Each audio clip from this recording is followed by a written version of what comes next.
A special conversation with Mr. Musab Hassan Youssef, known as the Green Prince, and Dr. Dan Diker, President of the Jerusalem Center for Security and Foreign Affairs, led by myself.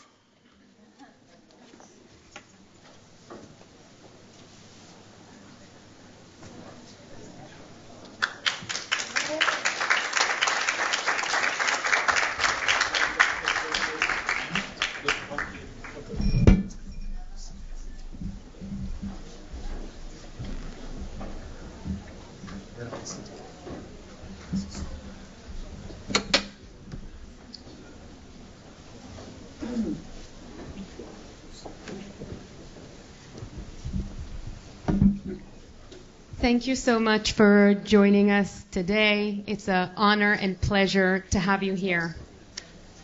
Musab, I'm going to start with you. And the first question is, how should Israel and its allies address Qatar's double role in hosting Hamas leaders while presenting itself as a global partner?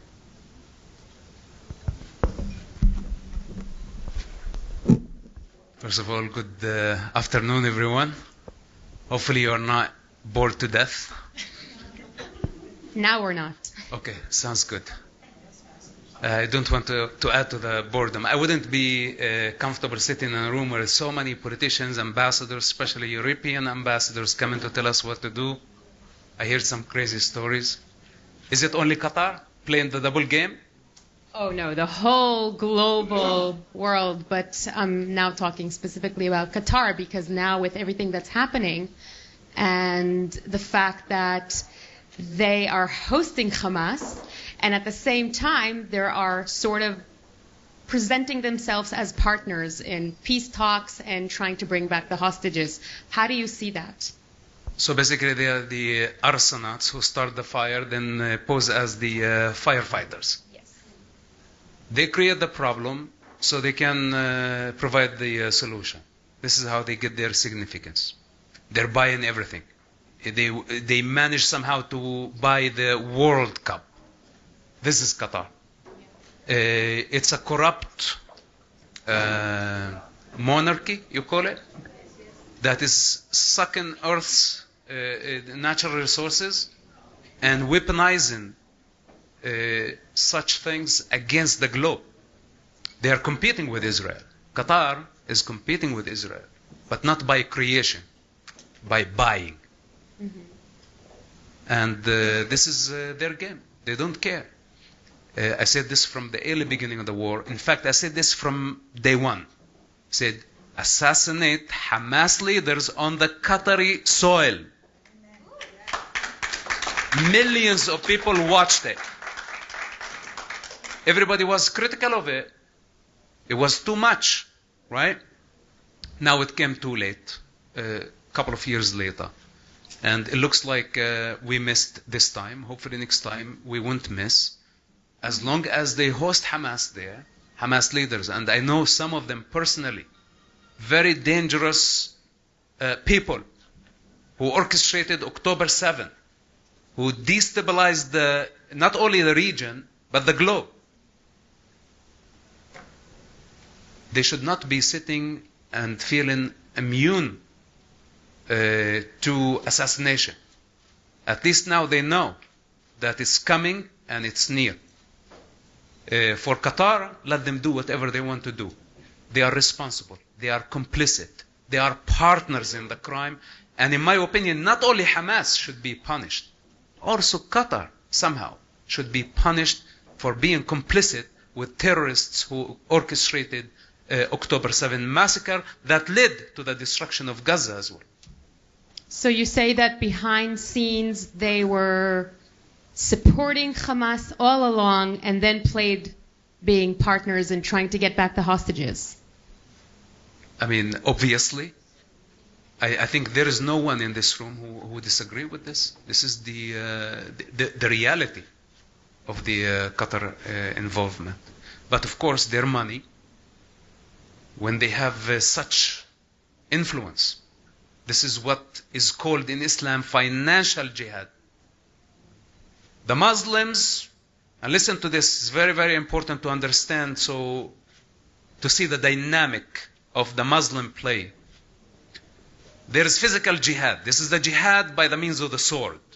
But also there is financial jihad. And this is what Qatar, Saudi Arabia is doing. And there is jihad by word. Those who cannot fight physically, cannot fight financially, they are required by Islam, by the Quran, to fight by word. And this is the social media campaign coming from Pakistan, coming from Malaysia, from Indonesia, from every Muslim country, demonizing and defaming Israel worldwide. And don't forget the state-sponsored bots, that they're about 30% of that control the social media, and no government can stop them. And all of them working around the clock to spread hate against the Jewish people. Qatar is at the epicenter of this problem. It's jihad, and we need to see it for what it is. And how do we solve this problem? With all their money, isn't that a bit almost impossible? Look, you cannot buy everything with money. And I don't think Israel should be intimidated by the Qatari influence. Because sooner or later, this financial jihad that we're talking about will backfire. It's just a matter of time. I want to see all the compromised Western leaders today bowing to the mosque, bowing to the Arabian desert idols, submitting to the 7th century mentality and to the Middle Eastern savagery. I want to see how far they're going to go in this game before they hit a dead end and their own people would say no. Because Qatar can buy compromised politicians, but I don't think Qatar can buy or trade the Israeli spirit.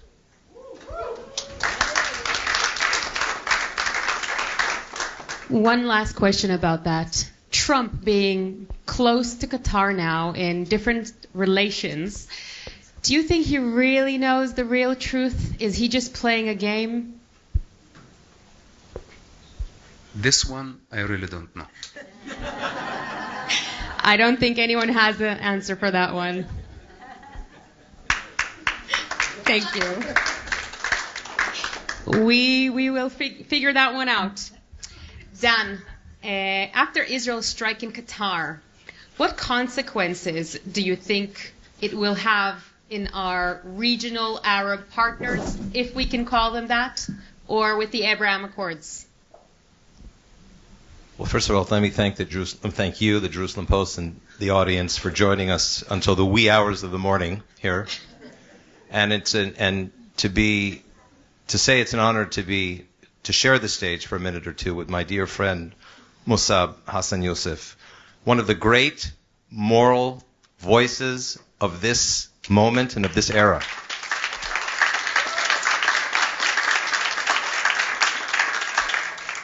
And the reason I'm sitting on the stage is to say what Musab has said now as an expression of moral clarity is what Israel has to adopt as moral clarity. We can no longer explain and defend. We now have to move from defense to offense, and we have to move from what was known as hasbara, which means explaining, to toda'ah, which means exposing and influencing the audiences of our enemies. No more explaining ourselves. There's no more explaining right now. There is exposing and defeating an enemy that from the 7th of October, you couldn't make this up. In the name of the Al-Aqsa Mosque and in the name of jihad, which they said and documented on GoPro television cameras, somehow the jihadists have become the Jews and the Jews have become the jihadists, in the perception and this is a diplomatic conference, so let's talk about assertive diplomacy. And if we talk about assertive diplomacy, I'll get to the specific answer, is to understand what Osama bin Laden said on the not only on September 11th, but in the letter to America in the months following that mass murder. He basically prophesied what Hamas would do on October the 7th, because it's the same ideology. It's the same immoral clarity. It's the same action that took 53 Brits on 9/11.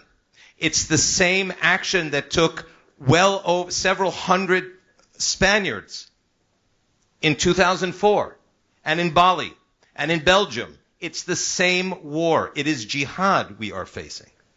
And so it really behooves us, Inbal, to move precipitously in an aggressive, diplomatic way to expose this truth to the world and stop defending ourselves all the time as if it is the UN that is defining the constraints by which the State of Israel can conduct itself. Number one. In specific answer to your important question, everyone in this room remembers what happened between 2017 and 2021 when the Arab world, the Arab League, the 22 members, publicly cast Qatar out as the bastard child of the Arab world. Remember that? Yeah. Nothing's changed. Only the perception, the momentary perception that brings the Arab world into Doha, and those in this room that know Arab political culture, Arab Muslim political culture, understand why it's happening. But the fundamental truth of the Abraham Accord is still there. The Abraham Accord survived nearly 2 years of war opposite Iran-backed Hamas and Palestinian Islamic Jihad. And it will, I think they see Israel as the strong horse, and they will continue to see it as such if Israel behaves as the strong horse, because there is only victory and there's defeat. There is nothing in between in the Middle East. And they obviously only understand power, as you said before. Musab, you've commented in the past that the Palestinian Authority is more dangerous than Hamas. Why is that in your view?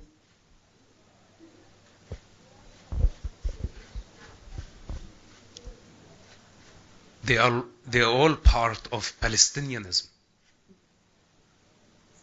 which calibrates in falsehood by all standards.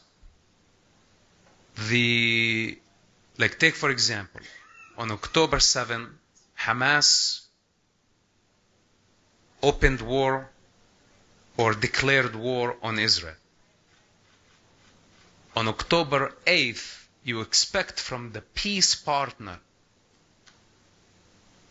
that came back to the territories on terms of good faith and peacemaking, trying to find a solution, a common ground where the people can coexist with each other. Instead of condemning Hamas, they declared war on Israel. A few days later, the Muslim world declared war on the Jewish people. And today we are dealing with the consequences of the evil work of the Palestinian Authority. Their propaganda machine. This is not Hamas work. Their delegations, their ambassadors, they have been working around the clock to defame Israel. Prior to October 7, they funded and they empowered the BDS like a witch hunt, chasing Israel in every global or international arena. Will that create a generation of indoctrinated, rigid Palestinians who also have American citizenships, who also have European citizenships. So they paved the way. They prepared the climate, the ground, to breed hate against Israel. When October 7, it was only the trigger that jihadists did. But the Palestinian Authority paddled the wave And this is why I say the Palestinian Authority is dangerous. My opinion, my humble opinion, as someone who used to believe that I was born Palestinian, but nobody ever told me why. So I went on believing, up to just recently, by the way. I didn't mind if people called me Palestinian. I used to take it lightly. But after studying the history and seeing the impact of the Palestinian delusion, Palestinian hateful indoctrination, the victim mentality that is based on self-inflicted trauma, blaming Israel and blaming the rest of the world. This is a very, very dangerous mentality. This is not the American spirit that I know. And this is, at least in nationality, I'm an American. I'm very good friends with Israel and the Jewish people, and it's all about resilience. It's about survival. It's about the good fight. And what's so-called Palestinians? They are not ethnicity. They are not a nationality. The only thing that they have in common is their self-inflicted catastrophe as outcome of their poor decisions. This is the only bond that brings them together. It's not a Bible. It's not blood. And now they are posing everywhere in the world as they are the indigenous of the land, while they choose a colonial entity, Palestine, as their national identity. The most pathetic thing. You tell them what makes you a Palestinian, they don't know. They did not even invent the name Palestine. So this is why we need to go. This is what I've been doing since the beginning of the war, to deconstruct the very foundation of their narrative. Palestine, anything affiliated with Palestinianism. So now you want to call it PLO, you want to call it Hamas, you want to call it Islamic Jihad, it doesn't matter. Today, and we are dealing not only with Hamas in Gaza, we are dealing with this violent, hateful movement worldwide. We have a new generation of Palestinians, just like Arafat, who had nothing to do with what he called Palestine or the land of Israel. Egyptian con artists. And today we have zillions of them. It's like he clowned an entire generation. We are dealing, by the way, with the outcome of Yasser Arafat and the PLO work today. It's echoing, and we are dealing with the consequences. So to underestimate the role of the Palestinian Authority and the crimes that they have been committing is a big mistake. Thank you, Musab.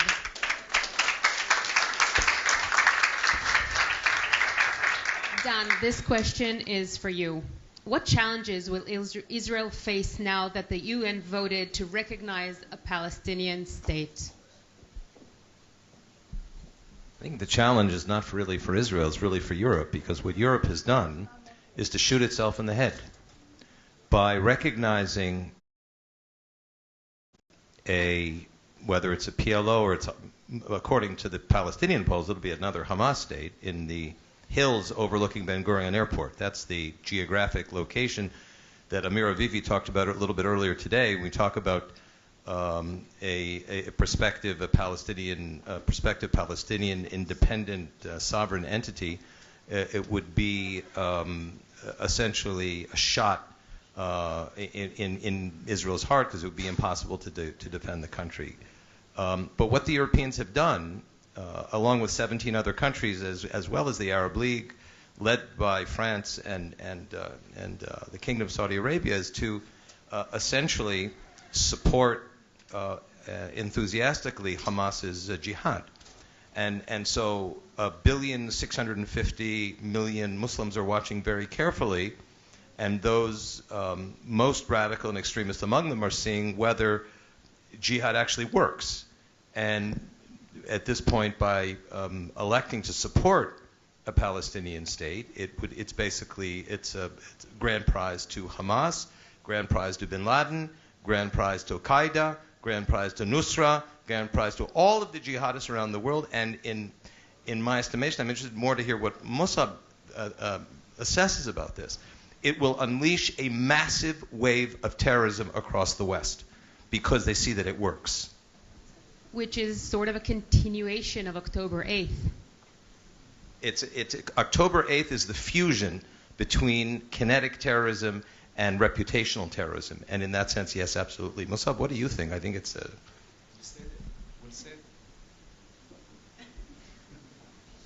I cannot speak English as good as Dan does. But it's the same spirit, you know, we see it. And the Palestine is very dangerous trigger. Very dangerous trigger. It's... I described it at the beginning as a black hole that could swallow everything. And now people invited this victimhood. It's a very dangerous mentality. And now it's taken over Europe. People protesting. And all those who have failed in life, projecting their hatred on the Jewish people. The most productive minority out there.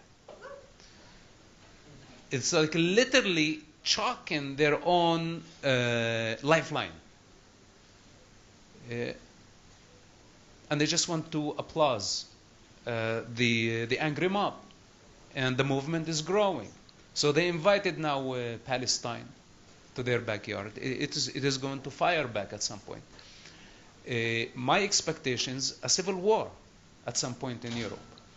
Because now the people are waking up that it actually, the Palestinian cause revealed the amount of influence Islamic, Arab, communist influence in capitalist countries. Now the indigenous of the land are waking up and they realize, why do we have hundreds of thousands of people protesting in London every weekend? Every weekend since the beginning of the war. This is about 2 years almost. In Ramallah, nobody's protesting. In Riyadh, nobody's protesting. No one is protesting in the Arab world. Only in London. Only in Europe. Only in the United States. So this is now giving people an idea of what's happening. But this is dangerous also because the counter force is going to lead eventually to a clash between these two forces. Indigenous of the land and economical migrants who don't appreciate or accept the values and ethics of the Western civilization. The same problem that Israel is dealing with right now. Gaza and also the West Bank. And I don't want to go farther. I keep it for later.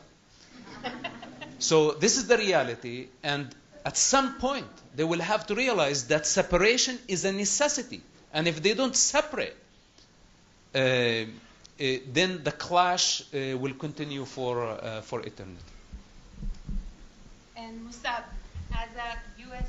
citizen, how do you see America after the murder of Charlie Kirk, and what is the future for the country? Well, I answered part of this question in my previous answer. I had to leave the United States 6 months ago. And in fact, I have been on the move.